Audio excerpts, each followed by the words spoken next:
Oh hey! So today we're going to make one of the easiest recipes you've heard of in your entire life. This is hardtack, or better known as ship's biscuit, whichever way you've learned it. But this is virtually indestructible, and thankfully the recipe is so easy you could even get your children to make this for your family as you prepare for the future. So stay tuned as we explore the recipe for and the uses of hardtack.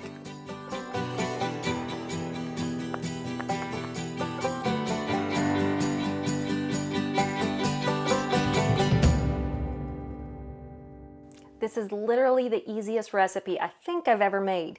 It has all of really 2 ingredients, but maybe just a smidgen of something else.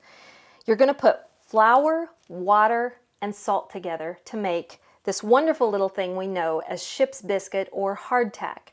This is virtually indestructible. I really mean that. It's the precursor to what we know nowadays as saltine crackers.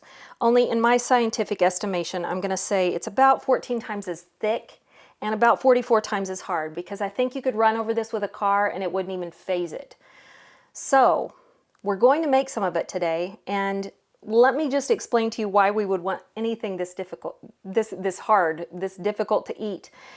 What they did in the olden days was men would make these because they were so high in nutrition content, and since they're indestructible, you could carry them with you into battle or all the way across the ocean on your way to explore a new continent.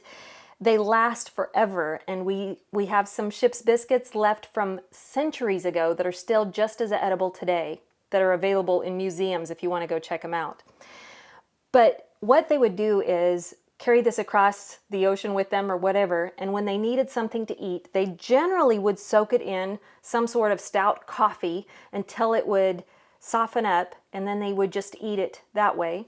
Or better yet, I like it when it's broken up into pieces and fried in a little bit of bacon grease so it tastes nice and bacony. That's a good way to fix it. I've also heard of people using it in recipes that are sort of like strawberry shortcake, only with this soaked in some cream for a good long while. But the fact that it lasts forever and keeps its nutritional content makes it worthwhile for us to learn how to make it to put in the pantry and keep for the family in the future. So let's do that today. What you're going to do, it's a very simple recipe. Like I said, you want to get a good bowl. You want to get 2 really clean hands, and even the spoon is optional, because really I just make this with my hands.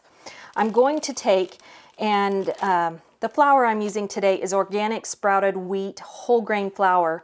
It's white, and I will say this, when you get whole grain brown flour that's not processed, it actually doesn't last as long because it has a lot more oil in it than regular white flour. So keep that in mind. It's the white flour that's going to last forever. But let's go ahead and we're going to put in equal amounts of flour and water. That's easy enough, right? So roughly, here's a cup of flour. I'm going to put 2 cups of flour and 2 cups of water, and let's see what we get. Woo! Hold on. Again, it's just rough estimates. We can always add more if it's not going to work for us. All right, I've got my 2 cups of flour in. And now I'm just going to take and roughly measure 2 cups of water. This is why the kids could even make it. It's almost like Play-Doh when you're making it. 2 cups of water and 2 cups of flour. And then I'm going to put 2 teaspoons of salt. This is pink sea salt I'm getting. Let me get my little measuring spoons out. I'm going to put 2 of these in for that and this. So altogether it's 4 teaspoons of salt. 1, 2, 3, 4. All right, that's literally all we do. And now we're going to start stirring it and see what we get here.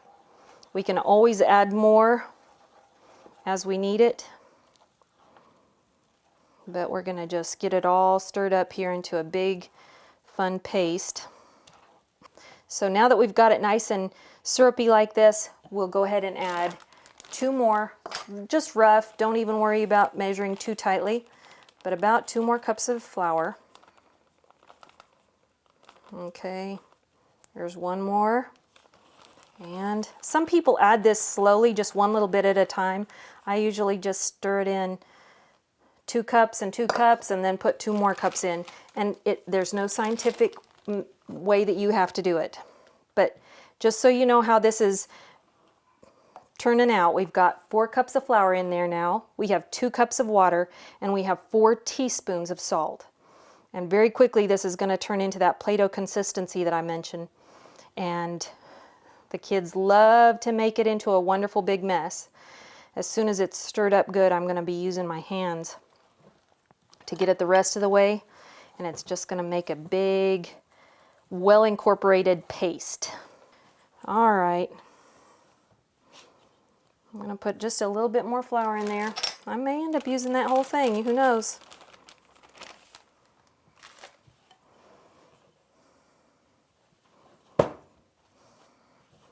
I just don't want it super sticky on my hands like you see it right now.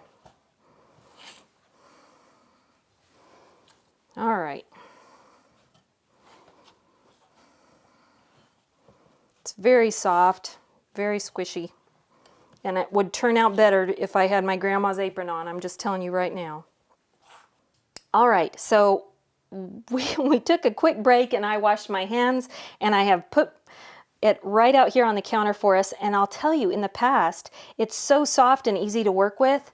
Just with a little flour on the counter, you can go ahead and put it out by hand if you don't have a rolling pin. But if you like to use a rolling pin, you can absolutely do that too. And we're just going to make this into about a 1/4 inch thick, or maybe even a little thinner than that, maybe an 1/8 inch thick. But just roll it out loosely. The kids will love doing this part as well. And again, it always works better if you have grandma's apron on. But I'm just going to roll it out just roughly. And there's my little plant here that probably needs moved, but we won't get it in there. All right. It's about ready.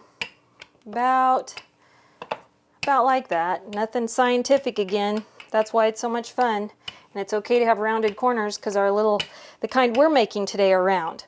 Just so you know, the traditional kind that you'll see lots of people do is they cut this in perfect squares, like the saltine crackers that you're used to seeing nowadays.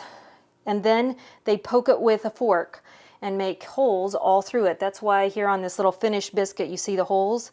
And you want holes all the way through the front and the back of the biscuit so that it can release all the air. That's why it's as solid as a rock. So that's important to get holes all the way through it, and we'll do that here in just a minute. But I use these old cookie cutters or biscuit cutters from Grandma that just make the perfect little size.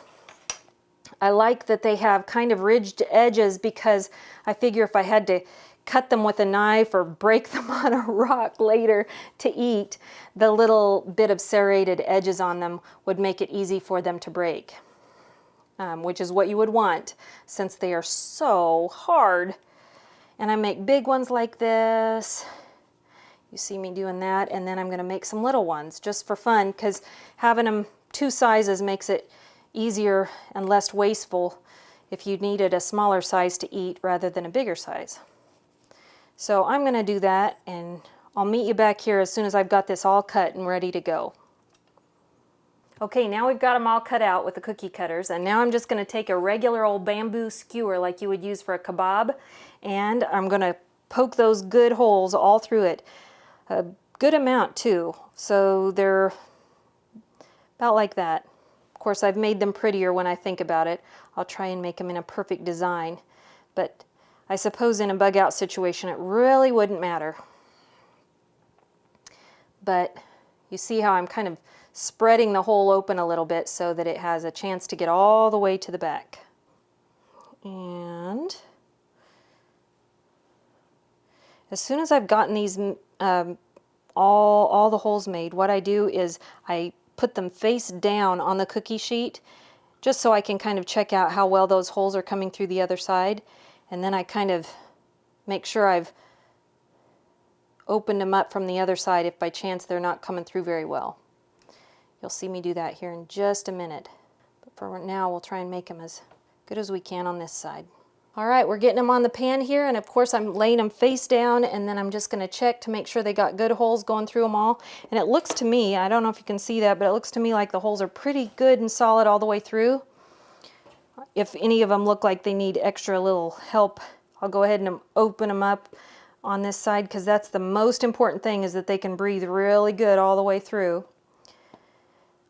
Next, I'm going to put them on 175, which is a very, very low temperature, and just put them in the oven for about an hour on each side. 175, 1 hour on each side, and then I'm going to let them cool to room temperature. And then once they're done, let me just set this here, and I'm going to show you the finished product. They're going to come out and look like these wonderful little biscuits that I put in a mason jar or a Kerr jar from Grandma's. Seal it down tight, but I always put a couple of little silica gel packets. Here's one. Or I have oxygen absorbers that I put in a lot of them.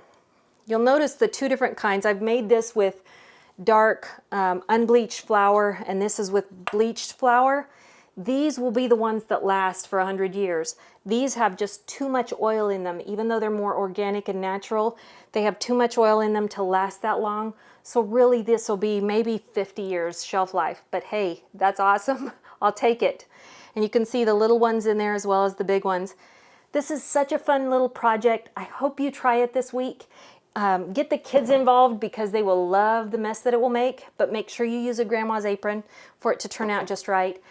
Thank you for joining us on this video though. You're gonna love hardtack in some sort of an odd way like I do. Yes, it is the consistency of a brick when it's done, but just knowing that I have some nutritional content that's available to me no matter how long in the future I need to use it is just a wonderful comfort. And we all love bready type foods. So in a bug out situation, it really would actually be a comfort food. So share this video with somebody that you love today. Comment below if you've made this or you have a favorite recipe that you make with hardtack, and we'll see you on the next video. Thanks for joining us.